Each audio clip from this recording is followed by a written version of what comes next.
Hello students, welcome to Medix Academy and today we'll be discussing about the characters of the living individuals जो कि हम लोगों ने last class discuss किए थे। वहाँ से हम लोग कंटिन्यू करेंगे।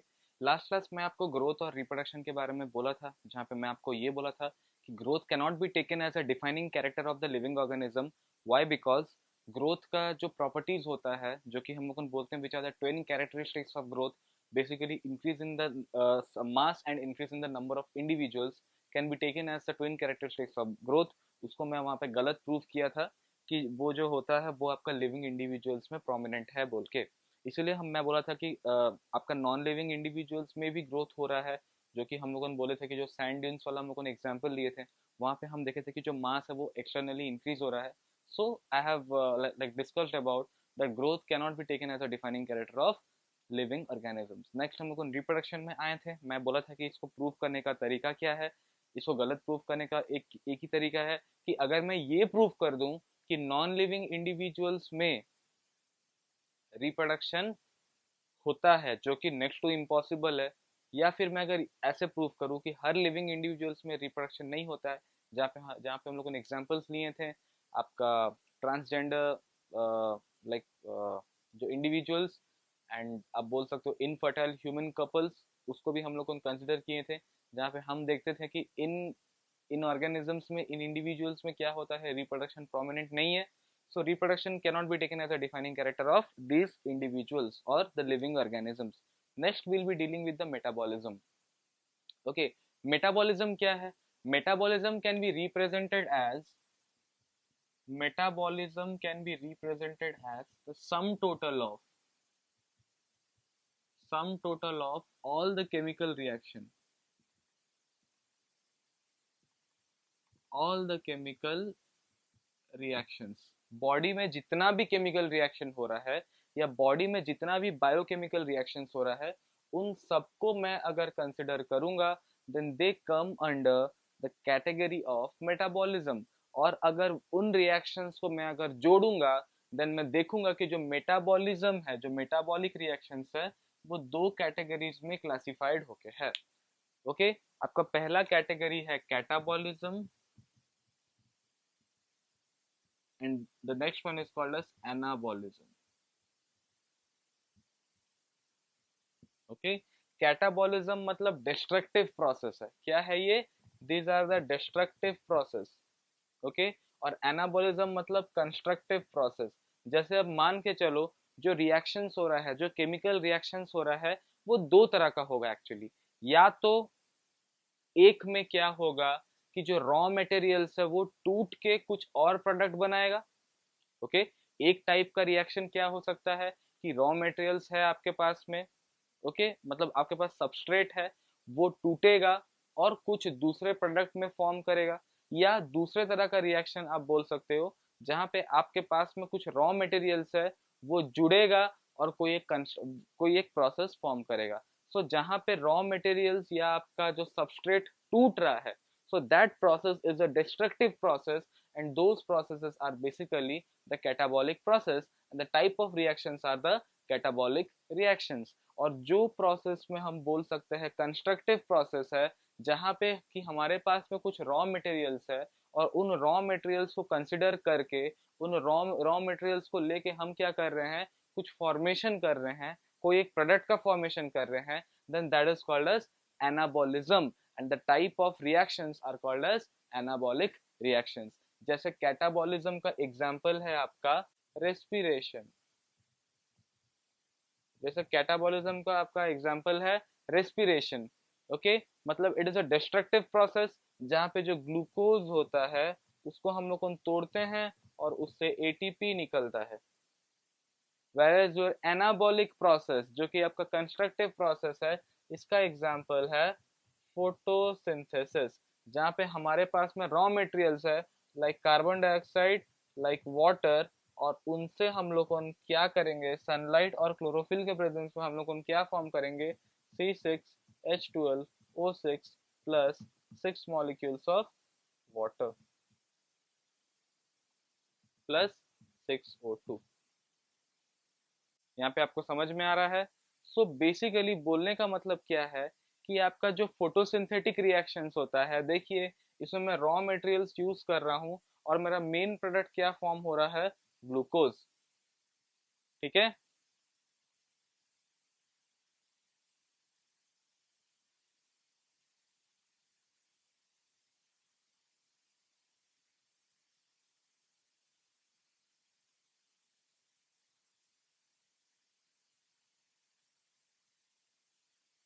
ठीक है। So this is okay, this are the metabolic reactions. अब मेटाबॉलिक रिएक्शंस जो हो रहा है, मतलब ये तो केमिकल रिएक्शंस है, और ये केमिकल रिएक्शंस तो लिविंग इंडिविजुअल्स में होता ही है, ये तो हम सब जानते हैं। ठीक है, इसको भी गलत प्रूफ करने का एक ही तरीका है, अगर मैं नॉन लिविंग में प्रूव कर दूं मेटाबॉलिज्म होता है, जो कि नेक्स्ट टू इम्पॉसिबल है, तो मेरा दूसरा तरीका क्या हुआ, अगर मैं ये प्रूव करूं कि हर लिविंग इंडिविजुअल में प्रेजेंट नहीं होता है, देन मैं बोल सकता हूँ metabolism can never be taken as a defining property, बोल सकता हूँ। देखते हैं आगे इसे प्रूव करते हैं। So let's take this as an example. देखिए, जो कपल्स में नॉर्मली फर्टिलाइजेशन नहीं हो पाता है as a mode of reproduction, normally अगर फर्टिलाइजेशन नहीं हो पा रहा है, बट वो कपल्स फर्टाइल है, मतलब they can form gametes, but due to some condition वो गैमेट्स आपस में मिल नहीं पा रहे हैं, ड्यू टू सम कंडीशंस वो गैमेट्स आपस में फ्यूज नहीं हो पा रहे हैं, तो उन कपल्स को एडवाइस किया जाता है कि आप क्या करो, जो फर्टिलाइजेशन आप जो कर सकते हो, but that should be done by in vitro, मतलब टेस्ट ट्यूब बेबी का फॉर्मेशन होना। अब जो टेस्ट ट्यूब बेबी का फॉर्मेशन होता है, हम क्या करते हैं, फादर से मतलब मेल से हम स्पर्म एक्सट्रैक्ट करते हैं, फीमेल से जो फंक्शनल ओवम है उसको हम लोग को एक्सट्रैक्ट करते हैं, दोनों को एक टेस्ट ट्यूब में अलाउ करते हैं फ्यूज करने के लिए। फ्यूज करने के बाद में हम जब डेवलपमेंटल प्रोसेस में, चाइल्ड का डेवलपमेंटल प्रोसेस में हम कुछ सेल स्टेजेस तक वेट करते हैं, और उसके बाद उससे क्या करेंगे, सरोगेट मदर में इम्प्लांट कर देंगे। ओके, वो जो जाइगोट होगा उसे हम सरोगेट मदर में इम्प्लांट करेंगे, या उसी फीमेल के बॉडी में हम लोग को इम्प्लांट करेंगे, अगर उसका बॉडी वैसा कंडीशंस प्रोवाइड करे तो बात यहाँ पे सिर्फ इतना है कि देखिए, जो स्पर्म एंड ओवम फ्यूज होकर जो जाइगोट का फॉर्मेशन हो रहा है वो टेस्ट ट्यूब के अंदर होगा, and this is the concept of in vitro fertilisation, that is IVF, or we can say that test tube baby।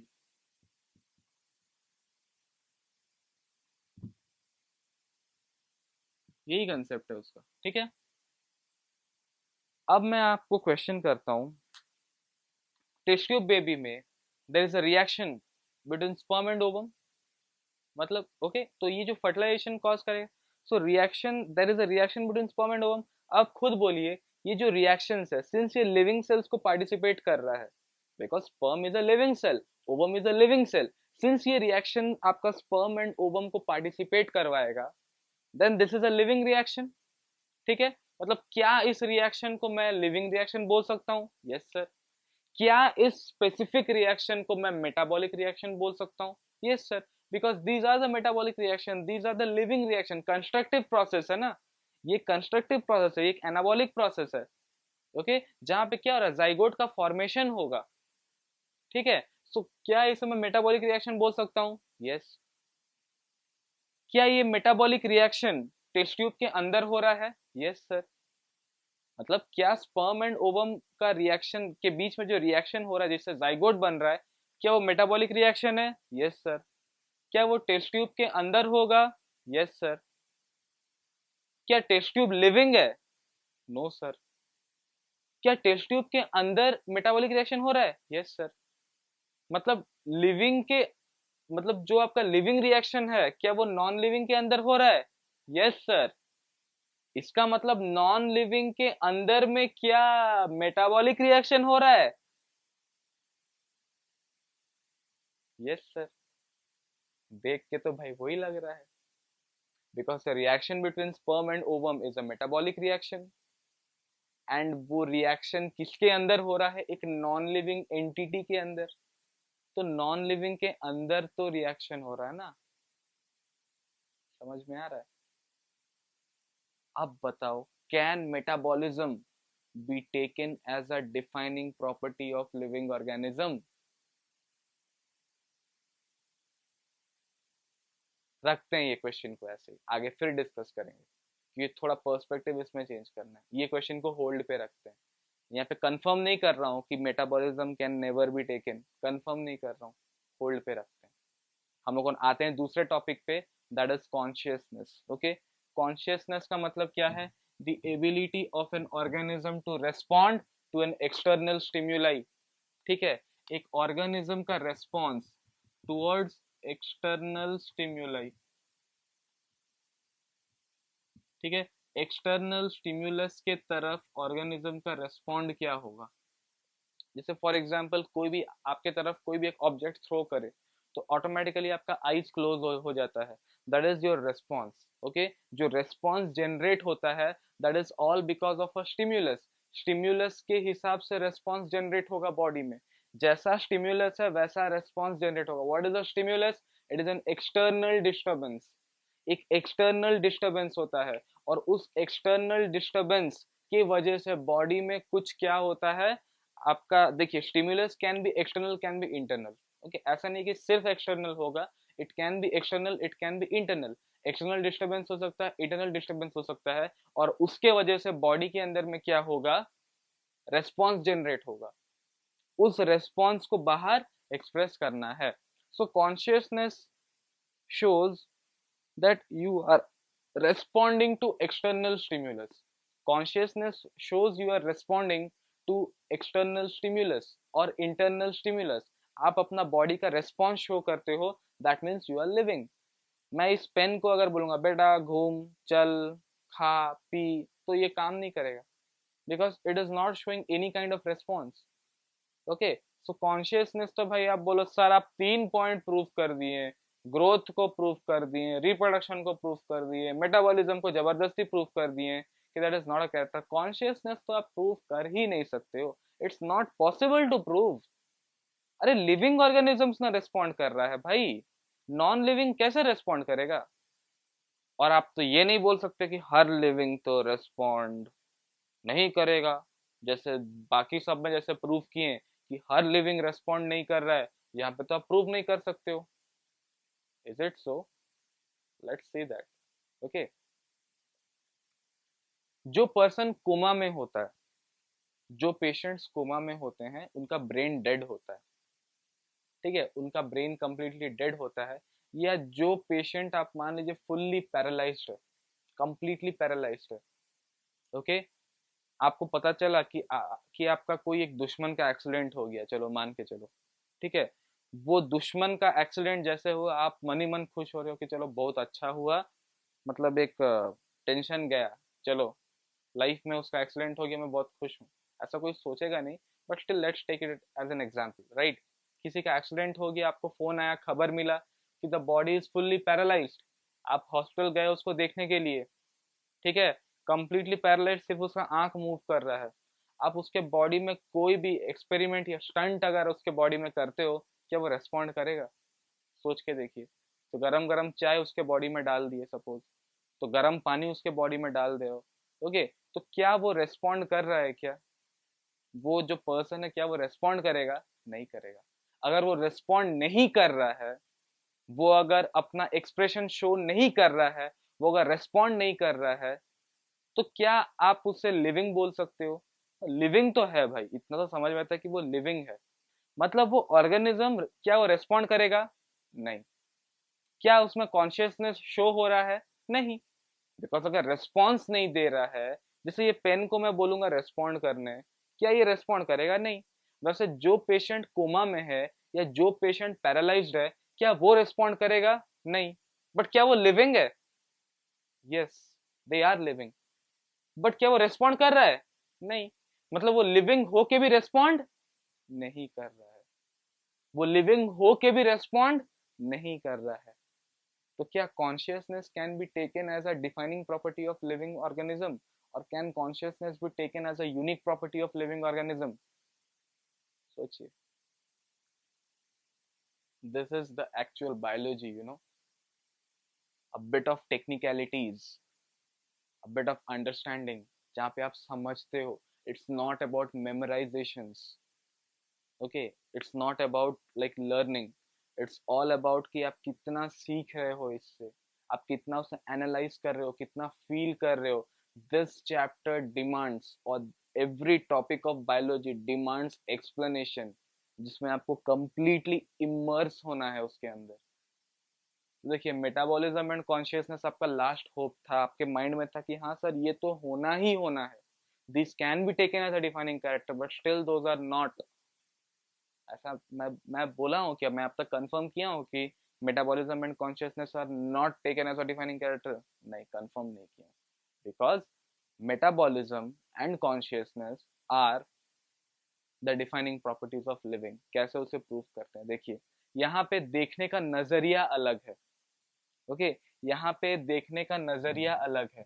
Out of all the 4 processes जो कि हम लोग को मतलब इलस्ट्रेट किए थे, सबसे पहला था ग्रोथ, दूसरा था reproduction, the third topic was metabolism, the fourth topic was consciousness. Okay, ये चारों टॉपिक्स में मैं आपको बोला हूँ कि ये चारों टॉपिक्स को मैं आपको समझाया हूँ. पहला 2 को तो आप मान के चलो कि these are not the defining properties of living organisms, but they can be a defining property if an additional point is added to them.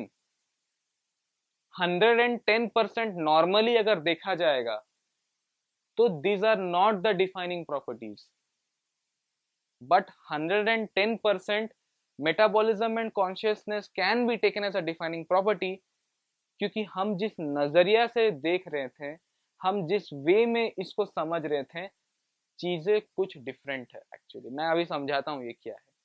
क्योंकि आप बोलोगे सर आप ऐसे कैसे कर सकते हो, इसको कैसे बोल सकते हो डिफाइनिंग प्रॉपर्टी, बिकॉज ये तो आप तो अभी जस्ट प्रूव किए हो कि डिफाइनिंग प्रॉपर्टी नहीं है.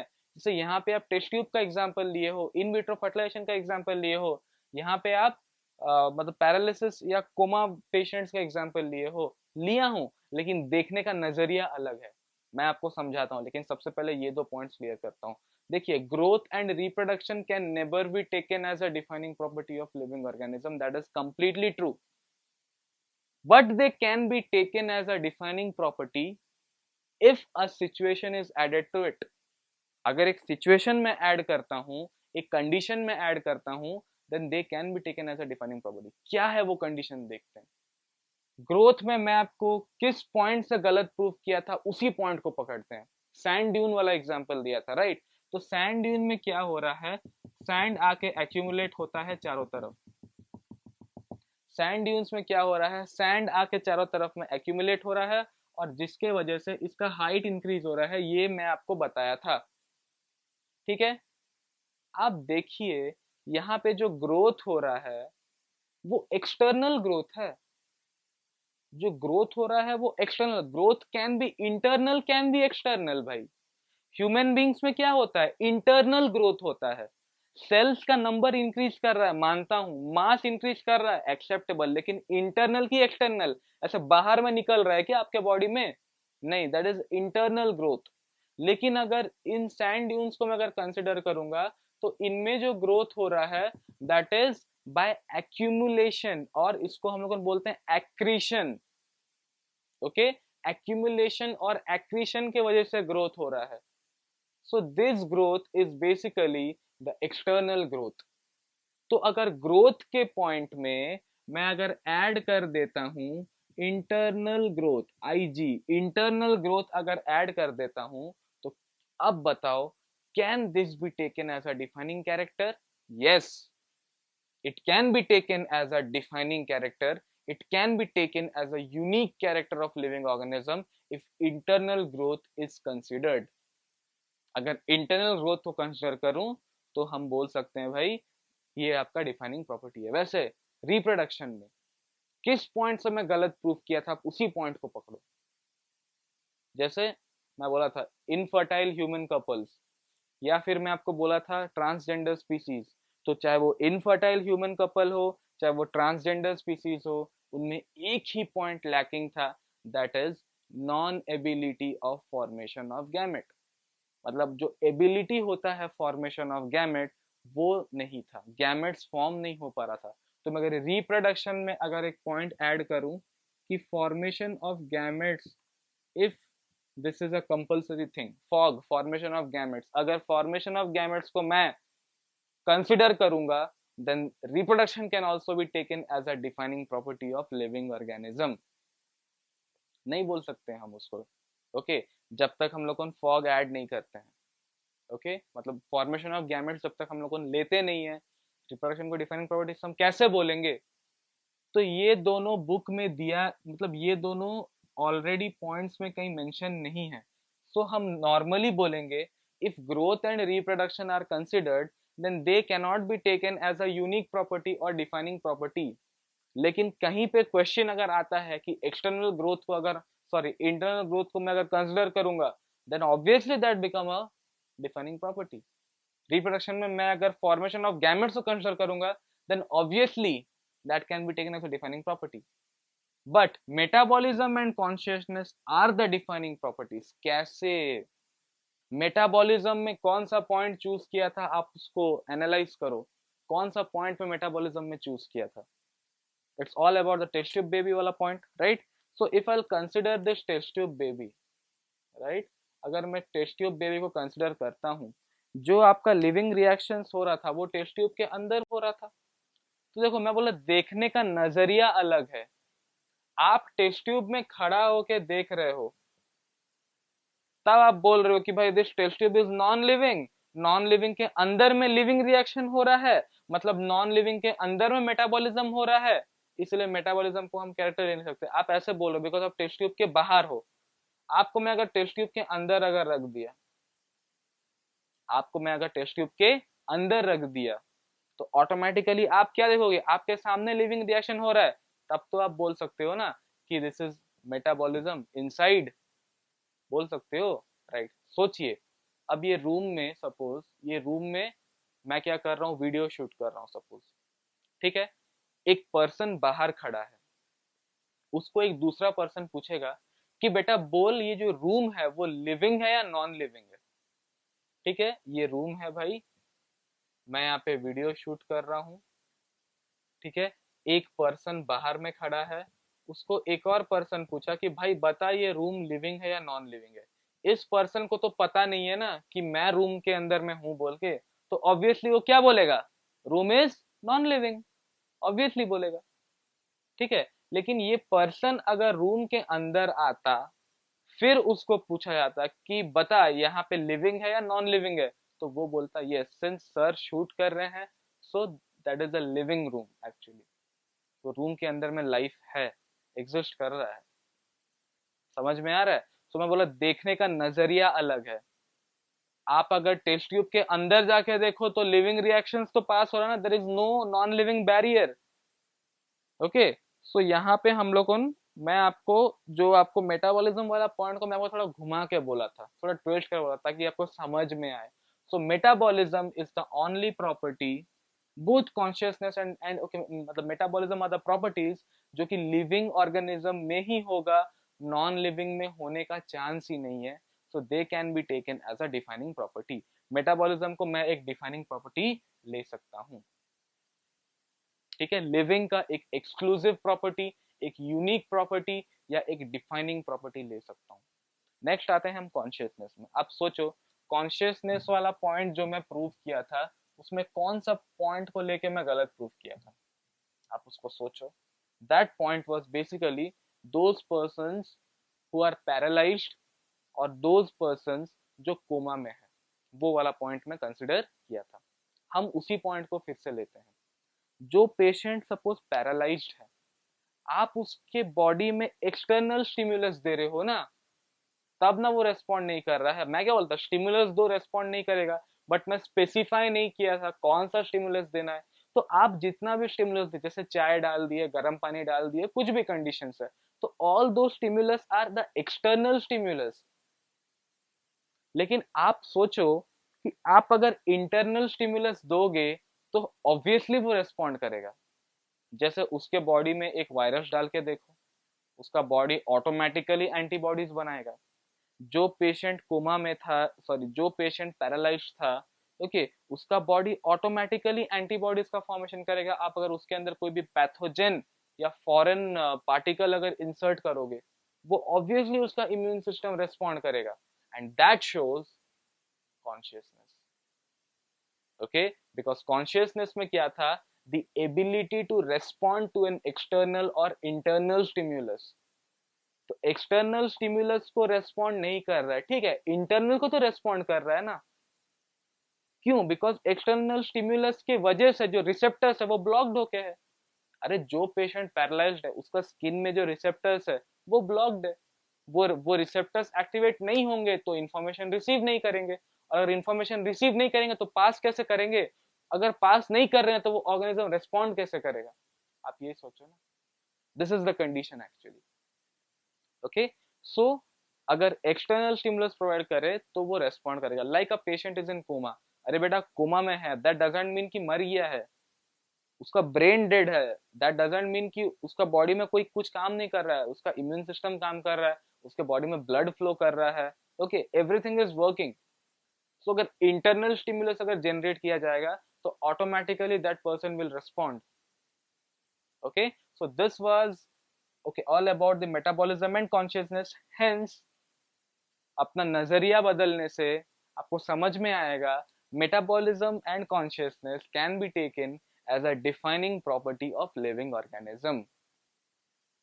अब लास्ट लेक्चर और ये लेक्चर मतलब लेक्चर 1 एंड लेक्चर 2 में से सिर्फ एक ही क्वेश्चन आपका AIPMT में भी आया है और एम्स में भी आया है बहुत पहले।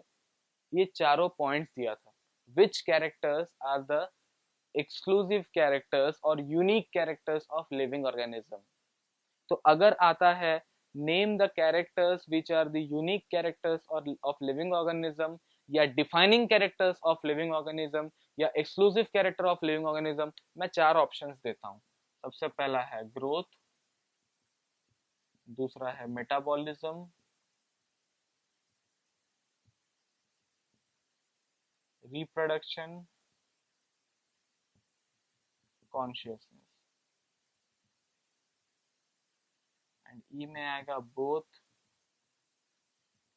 बी एंड डी, और एफ में आएगा ऑल ऑफ दी अबव। मैं क्या किया हूँ, 6 ऑप्शंस लिया हूँ समझाने के लिए। अगर क्वेश्चन आता है, अगर एग्जाम में क्वेश्चन आता है which of the following are the defining characters or the unique characters or the exclusive characters of living organism, आपको देखिए यहाँ पे यूनिक कैरेक्टर क्या है, मेटाबॉलिज्म है, कॉन्शियसनेस है, कि ग्रोथ एंड रिप्रोडक्शन को हम कंसिडर नहीं कर सकते। तो which of the characters are the exclusive characters और the unique characters of living organism, तो आप ऑटोमेटिकली क्या करोगे, बोथ बी एंड डी में जाओगे। ओके अगर वो एक्सक्लूसिव कैरेक्टर्स या यूनिक कैरेक्टर्स बोलता है, ठीक है। ये एफ वाला ऑप्शन हम दो लेते हैं, एक है ऑल ऑफ दी अबव, एक है नन ऑफ दी अबव, ठीक है। अगर आपका क्वेश्चन ऐसा आता है which of the following are the characters of living organism, जहां पे डिफाइनिंग वर्ड यूज नहीं किया है, एक्सक्लूसिव वर्ड यूज नहीं किया है, यूनिक वर्ड यूज नहीं किया है, अगर नॉर्मली बोलता है which of the following are the characters of living organism, then अगर ऑप्शन में ऑल ऑफ द अबव है तो आप ऑल ऑफ द अबव मारोगे, आप all of the above choose करोगे, बिकॉज ग्रोथ भी लिविंग का कैरेक्टर है, डिफाइनिंग हो या ना हो अलग बात है, that is a secondary thing. But पूछ क्या रहा है, which of the following are the characters of living organism, तो ग्रोथ भी है, मेटाबॉलिज्म भी है, रिप्रोडक्शन भी है, कॉन्शियसनेस भी है। और अगर all of the above option में नहीं है तो सोचो आप कौन सा चूज करोगे। ऑप्शन दिया है विच ऑफ द फॉलोइंग, मतलब सोचिए 6 ऑप्शन है, 1 2 3 4 5 6 ऑप्शन है। Okay the question is which of the following can be taken as a character और characters of living organism. Okay और ऑप्शन में मतलब सिंगल ऑप्शन करेक्ट है, तो आप कौन सा चूज करोगे, ग्रोथ को चूज करोगे, मेटाबॉलिज्म चूज करोगे, रिप्रोडक्शन चूज करोगे, कॉन्शियसनेस चूज करोगे, both B and D choose करोगे, या none of the above choose करोगे? You will obviously go for none of the above. Why? Because यहाँ पे सब कैरेक्टर इंपॉर्टेंट है भाई। डिफाइनिंग तो बोला नहीं है, बोला लिविंग का क्या कैरेक्टर है, तो चारों कैरेक्टर तो लिविंग का है। So none of the options are correct. Okay, because या तो ऑल होगा या तो नन होगा। ऑल तो करेक्ट है, अगर ऑल करेक्ट वाला ऑप्शन कहीं नहीं दिख रहा है तो none of the above is correct. Because none of the above का मतलब ये नहीं है कि none of the above answers are correct. Answers are मतलब ऐसे भी आंसर सही है, but none of the above options are correct. Because आपको चूज करना है कौन सा कैरेक्टर लिविंग का है, चारों कैरेक्टर लिविंग का है, तो कोई ऑप्शन में चार एक साथ नहीं है, तो अगर नहीं है तो भाई नन ऑफ द अबव है। समझ में आ रहा है? सो आई होप कि आपको पूरा लिविंग वर्सेस नॉन लिविंग के बारे में जो इन डेप्थ टेक्निकलिटीज है वो समझ में आया होगा। So next class we will be dealing with the topics such as taxonomy, systematics and all. Will be starting the entire living world. This was just all about the basic introduction where I've discussed okay about what is life, how it is led and all. तो life को define करने का जो सबसे prime characteristics था वो एक living organism में पाया जाता है। वहां से हम लोगों ने लिविंग का जो कैरेक्टर्स था उसको हम लोगों ने चार पार्ट्स में सेग्रीगेट किए थे। The first was your growth, second was your metabolism, third was your consciousness and fourth was your reproduction. मतलब बेसिकली सीक्वेंस चेंज किया हूँ, growth, reproduction, metabolism and consciousness. जहाँ पे हम लोगों ने देखे थे growth and reproduction can not be taken as a defining character, जबकि metabolism and consciousness can be taken as a defining character.